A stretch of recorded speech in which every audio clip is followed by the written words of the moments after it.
La niña estaba sentada sola en los fríos escalones de piedra frente a la reluciente torre corporativa en el centro de Boston. El viento de noviembre barría la plaza, esparciendo hojas doradas sobre el mármol pulido. Sus diminutos hombros se encorvaban bajo un peso invisible mucho más pesado que el frío otoñal. Su costoso vestido de seda no podía ocultar el temblor de sus manos pequeñas. Unos zapatos de diseñador colgaban sobre el escalón inferior, sin llegar a tocar el suelo. Aferraba un conejo de peluche desgastado al que le faltaba un ojo, presionándolo contra su pecho como un escudo ante el mundo indiferente. El conejo había visto días mejores. Su pelaje de terciopelo estaba apelmazado por años de fuertes abrazos. Una oreja colgaba donde la costura se había soltado. Un ojo de botón miraba fijamente a la multitud, mientras la otra cuenca permanecía vacía. Una cicatriz de batalla de alguna pesadilla lejana que aún la visitaba en las noches oscuras.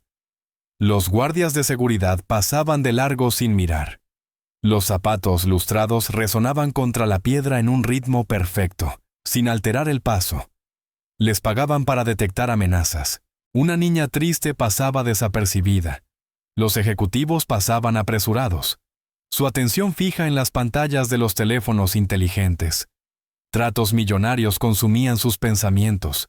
Informes trimestrales, negociaciones de fusión, precios de las acciones. Una solitaria niña de 7 años no ocupaba nada de su preciosa atención. Los asistentes se precipitaban por las puertas giratorias. Aferraban tazas de café de marca como si fueran salvavidas. Demasiado importantes, demasiado ocupados, demasiado ciegos para ver a una niña que no necesitaba más que ser vista. Una mujer con tacones rojos casi tropezó con la niña. Murmuró algo brusco y siguió caminando sin mirar atrás. Su perfume persistió en el aire frío como un insulto. Nadie se detuvo. Nadie la vio. Los minutos se convirtieron en una hora. La multitud disminuía y aumentaba con el ritmo de la vida corporativa. La hora del almuerzo terminaba. Las reuniones se reanudaban. La interminable maquinaria del comercio seguía su marcha. La niña seguía sentada. Seguía esperando. ¿Qué cosa? Quizás ni siquiera ella lo sabía hasta que él la vio. Brennan Caldwell se detuvo a medio paso. Su desgastado uniforme de mantenimiento creaba un marcado contraste con la pulida entrada de Ashford Technologies. La tela azul marino estaba desteñida en los codos por años de trabajo honesto. Botas con punta de acero, rayadas y prácticas. Una etiqueta con su nombre sobre el bolsillo decía simplemente Caldwell. A sus 44 años, su rostro curtido contaba historias que sus labios rara vez compartían. 15 años en las fuerzas especiales habían tallado profundas líneas alrededor de sus ojos grises. 3 años como padre soltero habían añadido más. Las canas tocaban sus sienes, dándole un aire distinguido más que envejecido. Sus manos estaban callosas por el trabajo, tanto militar como civil. Observó la escena con ojos entrenados para notar lo que otros pasaban por alto. Su postura cambió automáticamente a una sutil posición defensiva. Los viejos hábitos de las montañas afganas y los desiertos iraquíes nunca desaparecían del todo. Incluso ahora, años alejado del combate, catalogaba las salidas y evaluaba las amenazas sin pensarlo conscientemente. Pero lo que llamó su atención no fue una amenaza. Fue la forma en que sus hombros se curvaban hacia adentro, la fuerza con la que aferraba ese conejo, la cuidadosa inexpresividad en unos ojos jóvenes que deberían brillar con picardía y asombro. Reconoció esa postura. La había visto en los espejos durante los días más oscuros tras la muerte de Melissa. Había visto a su propio hijo llevarla como una armadura después del funeral. Brennan se arrodilló lentamente ante la niña, con movimientos deliberados y no amenazantes. La bolsa de papel marrón del almuerzo crujió en su callosa mano mientras la abría.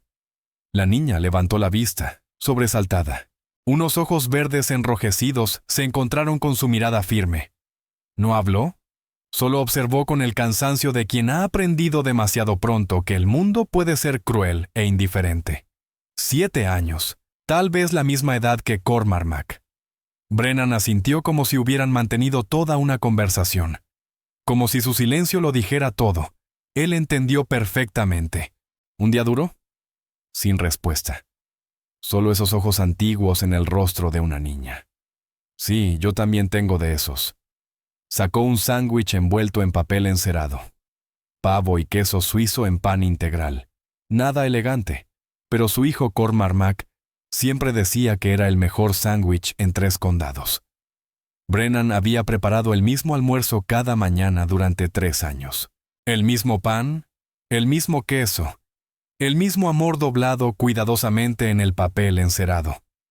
Lo partió por la mitad. Extendió la porción más grande hacia la niña. Parece que a ti te hace más falta que a mí. Su pequeña mano se extendió con vacilación, con los dedos helados contra la palma curtida de él. Tomó el ofrecimiento como si pudiera desaparecer si se movía demasiado rápido. Susurró algo tan suave que él casi no lo oyó por el viento. «Rosalie». «Encantado de conocerte, Rosalie. Soy Brennan». Se acomodó junto a ella en el escalón, procurando dejar un espacio respetuoso entre ambos.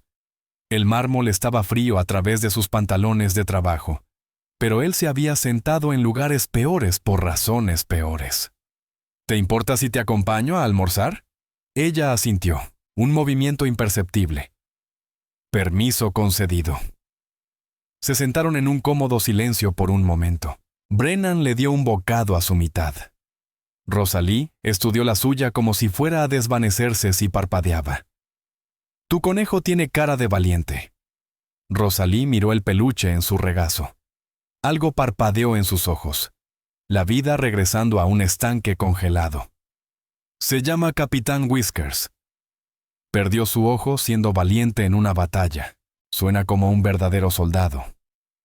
Por primera vez, algo parecido a una sonrisa se dibujó en su rostro. Transformó sus rasgos, insinuando a la niña feliz que se escondía bajo la tristeza. «Lo es. Papi me lo dio antes de irse lejos». Las palabras golpearon a Brennan como un impacto físico. Conocía esa frase, había escuchado a Cormac usarla refiriéndose a Melissa, el cuidadoso lenguaje que los niños desarrollaban para hablar de una pérdida insoportable sin desmoronarse. «Parece que tu papá sabía elegir buenos protectores». Ella abrazó al conejo con más fuerza. «Era la persona más valiente de todo el mundo. Eso dice mamá». Pero no regresó de la guerra. Mientras ella daba un pequeño bocado al sándwich, Brennan sintió unos ojos clavándose en su espalda, calculando, evaluando. El peso de la vigilancia que había aprendido a reconocer en una docena de países e incontables misiones. Alguien observaba. El repiqueteo de unos tacones caros sobre la piedra se detuvo justo detrás de él. Ni Brennan ni Rosalie notaron el elegante sedán negro estacionado al otro lado de la calle, ni al hombre en su interior levantando un teleobjetivo. Esas fotografías saldrían a la luz más tarde, cambiándolo todo de formas que ninguno de los dos podía imaginar. 6 horas antes, el día de Brennan había comenzado como cualquier otro de los últimos 3 años.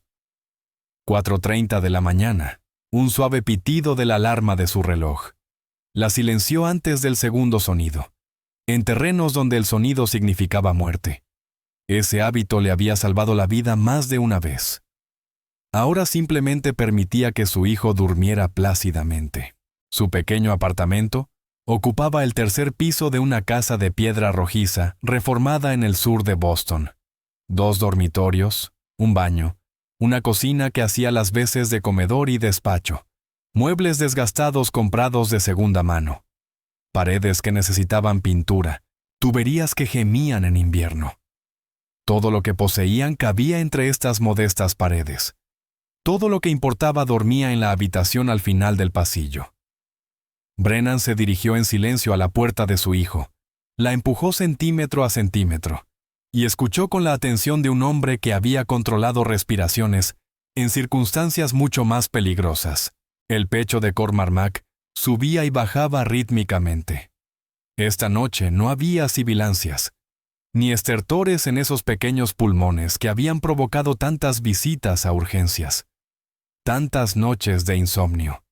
Tantas oraciones de un hombre que había olvidado cómo rezar hasta que su hijo dejó de poder respirar. Brennan posó suavemente una mano en la frente del niño, fresca, sin fiebre. Se permitió un momento de alivio antes de comenzar su ritual matutino. La cocina cobró vida en la oscuridad previa al amanecer. El café se preparaba fuerte y negro. Los medicamentos de Cormac dispuestos junto al plato del desayuno, en un orden preciso. 3 pastillas. Un inhalador. Un nebulizador listo por si hacía falta. El almuerzo preparado con precisión militar. Un sándwich cortado en diagonal porque Cormac insistía en que los triángulos sabían mejor que los rectángulos. Una manzana pulida hasta brillar. Un jugo en caja. Una nota escondida dentro que decía: «Eres más valiente de lo que crees. Te quiere, papá». Luego, las facturas. Brennan las clasificó en 3 pilas sobre la maltratada mesa de la cocina. El mismo ritual cada mañana. La misma sensación de vacío en el pecho. Pagadas, una pila pequeña. Electricidad. Agua. Los pagos mínimos que mantenían las luces encendidas, el agua corriente y a su hijo caliente, de pago obligatorio. El alquiler vence en 6 días. La factura del teléfono. El pago del seguro que mantenía los medicamentos de Cormac a su alcance, en lugar de ser imposibles. Imposible. La pila que crecía más cada mes. Estados de cuenta médicos sellados en un rojo furioso. Avisos de vencimiento. Advertencias de cobro. Facturas de fisioterapia de cuando la rodilla de Brennan cedió hace 6 meses. Deudas de tarjetas de crédito acumuladas durante los últimos meses de Melissa, cuando él no podía trabajar y no podía dejar de esperar un milagro que nunca llegó. Miró fijamente la renovación de la receta del inhalador de Cormac, necesaria para el viernes. $175 sin seguro. Su seguro cubría el 80%. El 20% de algo costoso seguía siendo demasiado cuando te quedaban $47 hasta el día de pago. Tensó la mandíbula mientras metía su último billete de 20 en el sobre del dinero para el almuerzo de Cormac. El niño necesitaba comer. Necesitaba sentirse normal en la escuela. Necesitaba no saber lo cerca que estaban del abismo cada mes. Brennan volvería a saltarse el almuerzo. Había sobrevivido 3 días sin comida durante una operación fallida en las montañas de Afganistán. Una comida perdida no significaba nada comparada con el siguiente aliento de su hijo. «Papá». Brennan se dio la vuelta. Cormac estaba parado en el umbral. 7 años. El cabello, un alboroto de rizos castaños que se negaban a ser domados. Un pijama 2 tallas más grande porque la ropa heredada llegaba en la talla que al hijo del vecino se le hubiera quedado pequeña. Se parecía exactamente a Melissa. La misma barbilla decidida, la misma forma en que arrugaba la nariz cuando pensaba. Los mismos cálidos ojos castaños que veían más de lo que la mayoría de los adultos llegaban a ver. A veces, mirarlo dolía más que cualquier herida que Brennan hubiera recibido en combate. A veces, era lo único que lo mantenía con vida. «Estás poniendo esa cara de preocupación otra vez». La expresión de Brennan se suavizó de inmediato. «Solo estoy pensando, campeón. ¿Cómo va la respiración esta mañana?» «Bien». Cormac arrastró los pies hasta la mesa y se subió a su silla. Sus ojos se posaron en la bolsa del almuerzo de su padre, y frunció el ceño ante su evidente vacuidad. «¿Hiciste otro sacrificio de sándwich a los dioses del almuerzo?» «¿Por qué dices eso, Mac? Tu bolsa del almuerzo parece bastante vacía». Cormac presionó el papel marrón aplastado con un dedo. «Siempre dices que los soldados necesitan combustible. Eso es lo que me dices cuando no quiero comerme las verduras. Tan observador como tu viejo». Brennan le revolvió el pelo a su hijo, ocultando la opresión de su pecho tras una sonrisa ensayada. «La señora Piton hizo demasiada cazuela ayer. Me ha dado las sobras». La mentira salió con facilidad. Amortiguada por la necesidad, protegida por el amor. Cormac no necesitaba saber que la señora Piton había estado visitando a su hermana en Connecticut toda la semana, ni que Brennan trabajaría durante el almuerzo con solo café para llenar el estómago. Lo que importaba eran las medicinas, el alquiler, mantener intacto el mundo de su hijo. «Prepárate para la escuela, soldado». El autobús llega en 20 minutos. Brennan se enderezó e hizo un saludo militar en broma. Cormac se lo devolvió con una seriedad risueña, con su pequeña mano presionada firmemente contra la frente. «Señor, sí, señor». Cuando el niño desapareció para vestirse, Brennan se apoyó en la encimera, con los ojos cerrados y los hombros caídos, solo por un momento, el tiempo suficiente para sentir el peso que cargaba cada día sin quejarse. La fotografía en el refrigerador llamó su atención, sujeta por un imán descolorido de unas vacaciones en la playa, que parecían de otra vida. 2 hombres con camuflaje del desierto, pasándose el brazo por los hombros el uno al otro. Ambos sonriendo a la cámara como si hubieran ganado la lotería en lugar de haber sobrevivido simplemente a otra patrulla en territorio hostil. Brennan a la izquierda, más joven, con un aspecto más ligero, con unos ojos que aún no habían aprendido a llevar el dolor como una segunda piel. Nathan Ashford, a la derecha, de cabello oscuro, sonrisa fácil. El tipo de líder natural que hacía creer a todos a su alrededor que podían lograr cualquier cosa. Las palabras garabateadas en la parte inferior con la letra distintiva de Nathan. Kandahar, 2019. Hermanos para siempre. Brennan tocó la imagen con sus dedos callosos. El dolor familiar en su pecho se encendió, ardiente y agudo. Estoy cumpliendo mi promesa, Nathan, cueste lo que cueste. 2 horas después del sándwich, Brennan se encontraba en una oficina que costaba más que todas sus posesiones juntas. Los ventanales de suelo a techo daban al horizonte de Boston. La luz del sol de finales de otoño entraba a través del cristal inmaculado, iluminando los suelos de mármol pulidos hasta parecer espejos. Obras de arte originales colgaban de las paredes. Un escritorio tallado en una sola pieza de caoba dominaba la habitación como un trono. Detrás de ese trono estaba sentada la mujer que lo había estado observando en los escalones. Victoria Ashford, directora ejecutiva de Ashford Technologies, de 35 años. Cabello oscuro recogido en un moño severo que no permitía ninguna suavidad. Un traje a medida color gris oscuro que probablemente costaba más que el alquiler mensual de Brennan. Ojos como hielo invernal sobre aguas profundas. Hermosa, intocable, peligrosa. Deslizó una fotografía sobre el reluciente escritorio. A Brennan se le cortó la respiración. La misma imagen de su refrigerador. Los mismos 2 soldados. Las mismas palabras escritas. ¿Sabes quién es? No era una pregunta, sino una afirmación, una acusación. Nathan Ashford. Su voz salió más ronca de lo que pretendía. El nombre por sí solo raspaba heridas que nunca habían sanado del todo. Mi oficial al mando, mi amigo, mi hermano en todo menos en la sangre. Los ojos azul hielo de Victoria nunca se apartaron de su rostro. Buscaban engaño, pero no hallaron ninguno. Mi esposo, el padre de Rosalie. Su voz tenía aristas lo suficientemente afiladas como para hacer sangre. Y según los registros militares clasificados, usted fue la última persona que lo vio con vida. La habitación se inclinó. El mármol y la caoba se desenfocaron en los bordes de su visión. Todos estos años, todos estos meses, trabajando en este edificio, arreglando tuberías en los cimientos, en las oficinas ejecutivas, reemplazando lámparas en las salas de conferencias. Había aceptado el trabajo porque estaba cerca de la escuela de Cormac, porque el horario le permitía llevarlo y recogerlo, porque pagaba un poco mejor que otros puestos de mantenimiento. Nunca había sabido de quién era el edificio que limpiaba. 5 años, señor Caldwell. La voz de Victoria atravesó su aturdimiento como una cuchilla. 5 años preguntándome qué pasó en Kandahar.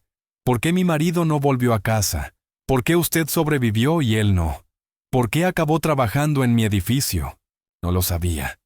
Brennan forzó las palabras a través de un nudo en la garganta. Le juro, señora Ashford, que no tenía ni idea de que usted era la esposa de Nathan. Victoria se levantó y caminó hacia la ventana. Su reflejo en el cristal mostraba a una mujer que mantenía la compostura a base de pura fuerza de voluntad. Rosalie se escapó de su niñera esta mañana. 20 profesionales de seguridad entrenados no pudieron encontrarla. Hizo una pausa. Pero usted sí. Usted se detuvo cuando todos los demás pasaron de largo. Un pesado silencio se extendió entre ellos. ¿Por qué? La pregunta quedó suspendida en el aire como humo, porque se parecía a mi hijo después del funeral de su madre. Perdida, confundida, tratando de ser valiente. Cuando el mundo deja de tener sentido, algo cambió en la expresión de Victoria. Una grieta en el hielo.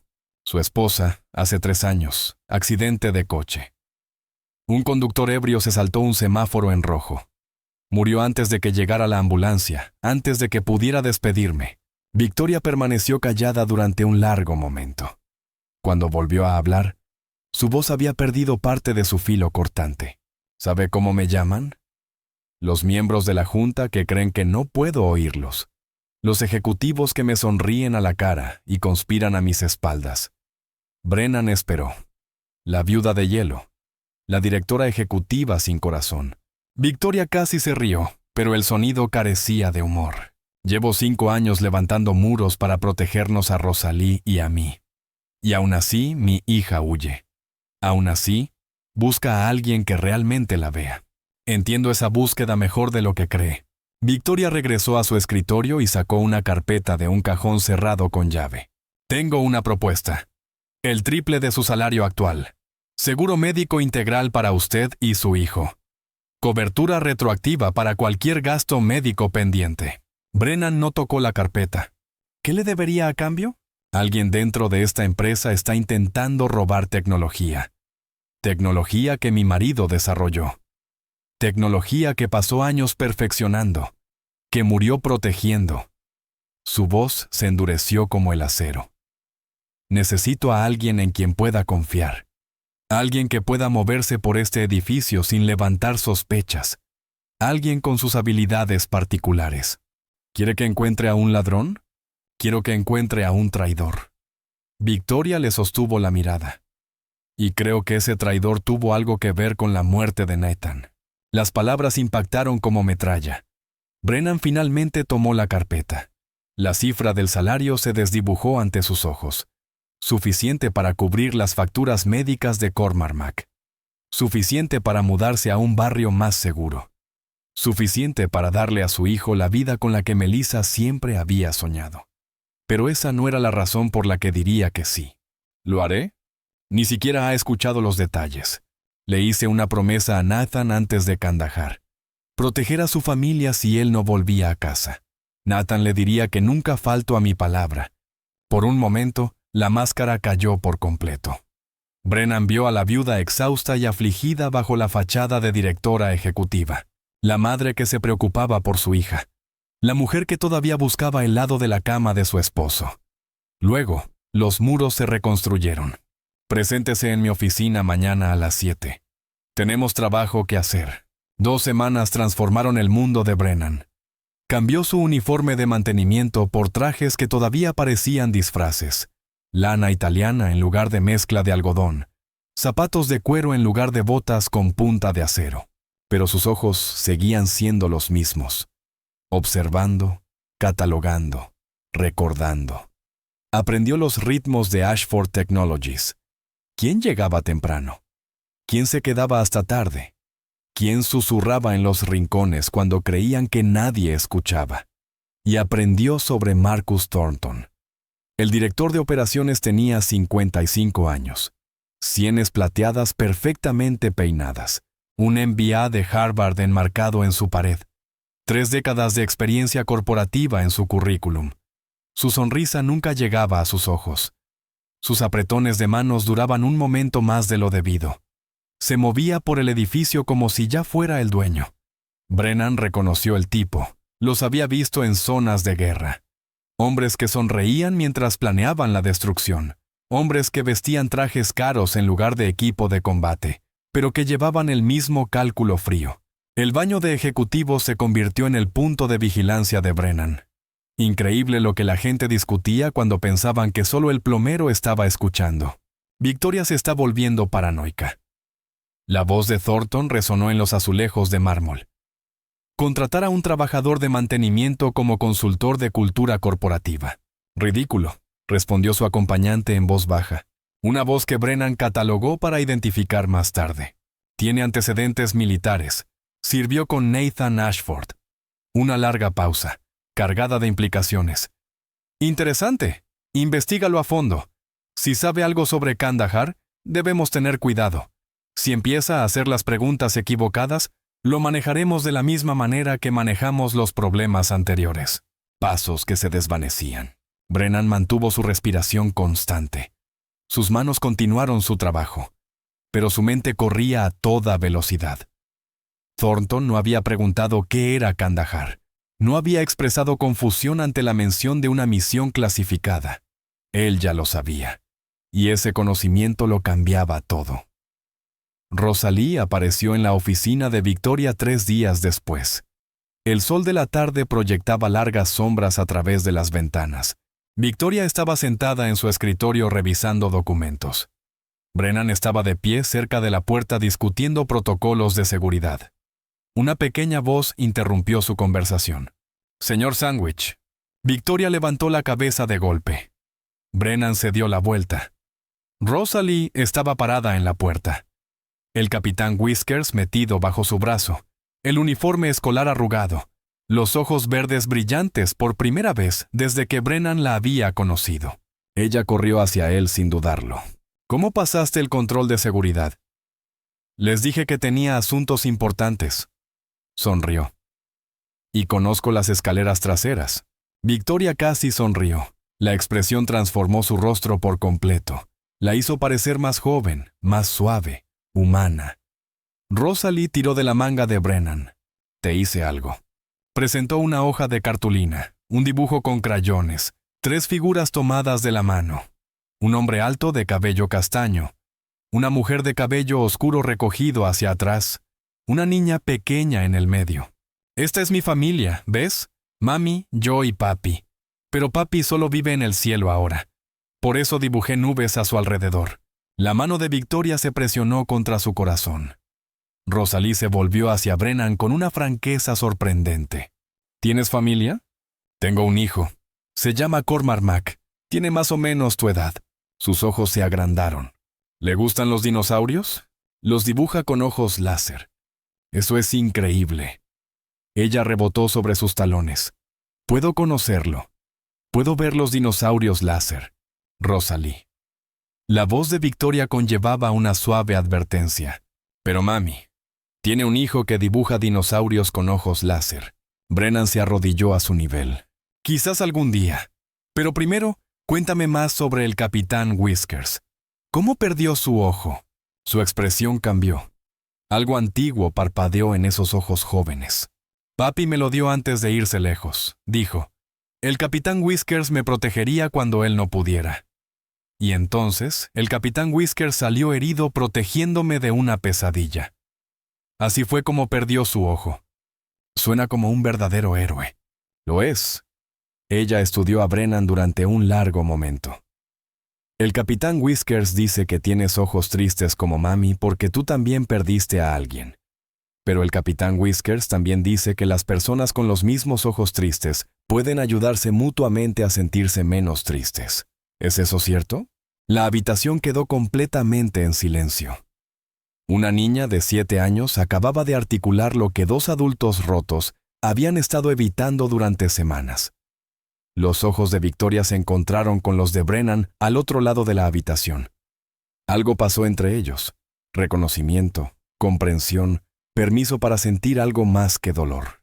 Esa noche, después de que Rosalie fuera enviada a casa con su niñera, Victoria reveló la verdad. La oficina estaba oscura, excepto por el brillo de la pantalla de su computadora portátil. Las luces de la ciudad brillaban más allá de las ventanas. 2 tazas de café se enfriaban en su escritorio, olvidadas. Proyecto Centinela. Victoria abrió archivos encriptados detrás de múltiples cortafuegos. Un sistema de encriptación cuántica que Nathan pasó 5 años desarrollando. Tecnología que podría revolucionar la seguridad global. Valía miles de millones. Valía la pena matar por ella. Alguien dentro de esta empresa está creando sistemáticamente puertas traseras en el sistema. Los dedos de Victoria volaban sobre el teclado. 47 cambios de protocolo de seguridad en 3 meses. Todos autorizados por anulación ejecutiva. ¿Thornton? Eso creo, pero no puedo probarlo. Cada vez que reúno pruebas, desaparecen. Hay más sobre Kandahar. El pecho de Brennan se tensó. Nathan no murió porque la misión fallara. Murió porque tuvo éxito. Descubrió quién estaba vendiendo tecnología estadounidense a potencias extranjeras. Encontró nombres, cuentas, conexiones que llegaban a los niveles más altos. Y lo mataron para mantenerlo callado. Las palabras cayeron sobre Brennan como agua helada.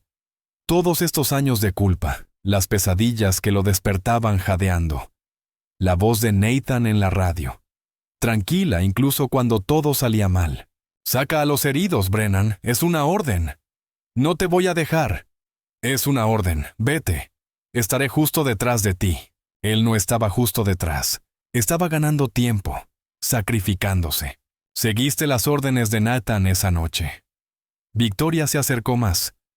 Te ordenó extraer a los heridos. Sabía que no iba a salir. Eligió sacrificarse para que tú pudieras sobrevivir. La voz de Brennan se quebró. ¿Por qué no me lo dijo? Porque nunca lo hubieras dejado voluntariamente, así que lo convirtió en una orden. ¿La brújula? Brennan sacó un pequeño objeto de metal de su bolsillo. Latón desgastado. Cristal rayado. Nathan me dio esto antes de la misión. Lo llamaba su amuleto de la suerte. Los ojos de Victoria se agrandaron. Lo tomó con cuidado. Encontró una costura oculta y presionó. El fondo se abrió de golpe. En el interior había un microchip más pequeño que un grano de arroz. El fragmento final. Nathan dividió la clave de encriptación en 5 piezas ocultas por separado. Thornton ha encontrado 3. Esta es la 5ª. La escondió en la única cosa que yo nunca tiraría. Te confió todo. La reunión en el estacionamiento ocurrió a las 11 de esa noche. Nivel B3. Hormigón y sombras. Olor a aceite y escape. La doctora Mai Lin Yao era la ingeniera principal de encriptación de Nathan, una mujer que había trabajado junto a él durante años, que entendía la arquitectura de Centinela mejor que nadie vivo. Le entregó a Brennan una tableta llena de pruebas. Thornton ha alterado 47 protocolos, todos creando puertas traseras. ¿Puede probar que está conectado con agentes extranjeros? Esto es todo lo que encontré. Transacciones financieras a cuentas en el extranjero, comunicaciones con corredores de tecnología conocidos. Bajó la voz. Hay algo peor. El acceso total a Centinela requiere verificación biométrica. El ADN de Nathan, que ya no está disponible. Después de su muerte, solo 2 personas comparten suficientes marcadores genéticos para sustituirlo. Victoria y Rosalie. Brennan sintió que se le helaba la sangre en las venas. Si Thornton sabe esto, antes de que ella pudiera responder, estallaron disparos. Yao cayó, con sangre brotando en su hombro. Brennan se movió por instinto, tirando de ella detrás de un pilar de hormigón. «Vete». Yao jadeó. Advierte a Victoria. Rosalie es el objetivo. El sedán negro apareció en la autopista. Brennan conducía a 90. Con el teléfono pegado a la oreja. Victoria no contestaba. El sedán igualó su velocidad. La ventanilla bajó. El coronel Raymond Graves, ahora de cabello plateado, con el rostro surcado por nuevas líneas. Pero esos ojos dominantes permanecían inalterados. «Oríllese, Caldwell». Bueno, esa dirección que Victoria le envió por mensaje de texto es una trampa. «Coronel, llevo 5 años rastreando a Thornton. Trabaja para la misma gente que nos emboscó en Kandahar. Victoria y Rosalie están a salvo. Tengo equipos vigilándolas. Graves le entregó una memoria USB. Todo lo que he recopilado. Registros financieros, comunicaciones con agentes extranjeros, fotografías de reuniones que nunca se programaron oficialmente. ¿Cuál es el plan? Thornton ha convocado una reunión de la Junta para mañana por la mañana. Va a impulsar un voto de censura contra Victoria, para destituirla del poder. Entonces tendrá acceso irrestricto a Centinela y a los fragmentos, incluida su brújula. No si yo lo detengo. Se estrecharon la mano a través de las ventanillas del coche. ¿Por Nathan? Por Nathan. El amanecer pintaba el cielo de rosa y oro, mientras Brennan llevaba a Rosalie a la escuela primaria. La señora Petton esperaba en un aula tranquila, 70 años, cabello blanco, manos suaves que habían criado a 4 hijos. A su lado estaba Cormac Mac, ya trabajando en un dibujo. Los niños se miraron. «Lindo conejo», señaló Cormac Mac. «¿Qué le pasó en el ojo?» «Lo perdió siendo valiente en una batalla». «Asombroso. ¿Como un soldado?» «Mejor. Protege a la gente de las pesadillas». En cuestión de minutos, estaban inclinados sobre el mismo papel. El capitán Whiskers apoyado entre ellos. Dinosaurios y conejos defendiendo un castillo de crayones. Rosalie agarró la manga de Brennan antes de que pudiera irse. «Vas a salvar a mami. Lo prometo». Sus ojos se pusieron serios. «Papi también prometió volver. Tu papi cumplió su promesa de una manera diferente, Rosalie. Él me envió para protegerlas a ti y a tu madre. Ella consideró esto». El capitán Whiskers dice: «A veces los adultos necesitan ser salvados por el amor, no por superpoderes. Tal vez todos podamos ser una familia. La familia de las personas con ojos tristes». El coronel Graves esperaba en el pasillo de servicio. 3 exoperadores de fuerzas especiales flanqueaban las salidas. Todos vestían uniformes de mantenimiento. Todos llevaban armas ocultas. ¿Estás seguro de esto, Caldwell? Nathan le confió su vida. Yo le confío a su familia. Tenemos todas las salidas cubiertas. El FBI está esperando en el vestíbulo. Por Nathan. Por Nathan. 7:30 de la mañana. La sala de juntas estaba llena de una tensión tan espesa que se podía saborear. Marcus Thornton estaba de pie a la cabecera de la mesa, con el cabello plateado perfecto, un traje a medida inmaculado y una sonrisa de confianza firmemente en su lugar. La continua ausencia de Victoria Ashford prueba mi punto. Su liderazgo se ha vuelto errático, su juicio cuestionable. Los miembros de la junta se movieron incómodos. La puerta se abrió. Victoria entró, con Brennan a su lado. La compostura de Thornton vaciló. Ella levantó la brújula. Esto pertenecía a mi marido. Se la dio al sargento Caldwell antes de su última misión. Abrió la carcasa. El microchip destelló. Contiene la clave de encriptación final para el proyecto Centinela. La clave que Marcus Thornton ha estado buscando. La clave que prueba que ha estado intentando robar sistemáticamente tecnología valorada en miles de millones. Conectó la brújula al sistema de presentación. La evidencia inundó las pantallas. Transacciones financieras a cuentas en el extranjero. Fotografías de vigilancia de Thornton reuniéndose con conocidos agentes extranjeros. Intercepciones de comunicaciones detallando planes para vender Centinela. Marcus Thornton ha estado vendiendo tecnología de Ashford a potencias extranjeras durante 3 años. Y proporcionó la inteligencia que condujo a la muerte de mi esposo. La sala estalló. Esto es una invención, una calumnia. Cada documento es verificable de forma independiente. El FBI está esperando afuera. La mano de Thornton se movió hacia su chaqueta. Brennan reconoció el movimiento. Lo había visto 1000 veces. Avanzó 3 pasos. El arma cayó al suelo con estrépito. Thornton golpeó el mármol con fuerza. Brennan lo inmovilizó en segundos. Las puertas se abrieron de golpe. Agentes del FBI inundaron la sala. Marcus Thornton queda bajo arresto por espionaje, conspiración para cometer asesinato y traición contra los Estados Unidos. Mientras se lo llevaban esposado, los ojos de Thornton encontraron a Brennan. «Esto no ha terminado para ti». «Sí, lo ha hecho». Horas más tarde. Oficina de Victoria. La puesta de sol pintando las ventanas de dorado. Mina ha salido de la cirugía. Quiere testificar contra todos los involucrados. Brennan se permitió una pequeña sonrisa. Lo hará después de que sane. A las 4:00, Rosalie hizo una videollamada desde el aula de la señora Petton. «Mami, los dinosaurios de Cormac están protegiendo al capitán Whiskers. Son mejores amigos». Victoria observó cómo el rostro de Brennan se transformaba al ver a su hijo. El soldado desapareció. Solo quedó el padre. 2 personas rotas, 2 niños heridos.